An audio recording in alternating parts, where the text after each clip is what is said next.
What's up guys, it's me Jeremy. Every now and then it can be pretty normal to lose your lane. Maybe you messed up, maybe you got camped, or maybe your opponent is just playing better than you. Whatever the reason, how you handle the situation can change the outcome of the game significantly. Let's get started. I'm sure we've all been on the receiving end of some of the worst players that do that. They feed their lane, they give up, and they complain all game, making excuses after excuse. That type of person is just so damn hard to carry, because their attitude makes them completely useless. At that point, the game is pretty much just a 4v5. However, if you feed your lane, and your team does okay, being carried is actually not that hard. People just think it is, since they make such a big deal out of feeding and just totally overreact, making being carried almost impossible. If you take these steps, you can still be a significant factor in your game even if you get completely stomped in lane. The first thing you need to do is get your attitude together.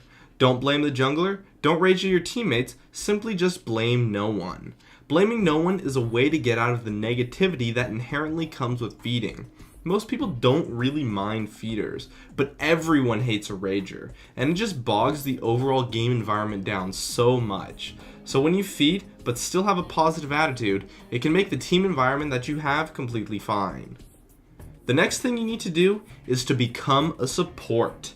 Due to the nature of the support role, they are ridiculously easy to carry. Supports are supposed to be carried. They carry the laning phase and then they get carried later on. That's just the nature of the support role. So if you feed your lane, you can become a support by building tanky and peeling for your carries. In teamfights, you simply just don't try to assassinate enemies or make plays, you instead defend your allies. Doing that in teamfights will allow you to still have an impact, since if the carries have you peeling for them, it significantly improves their survivability by a ton, and can make them unstoppable in teamfights if they performed well in lane.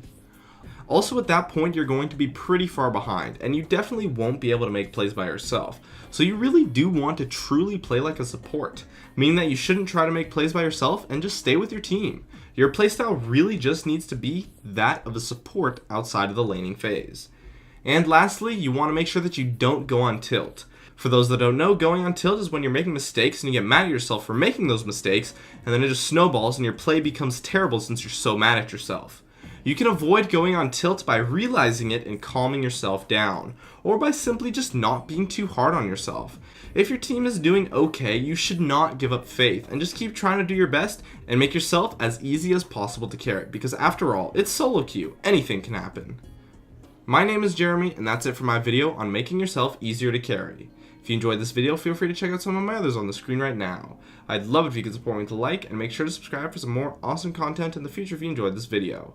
As always, thank you so much for watching, and I'll see you guys next time.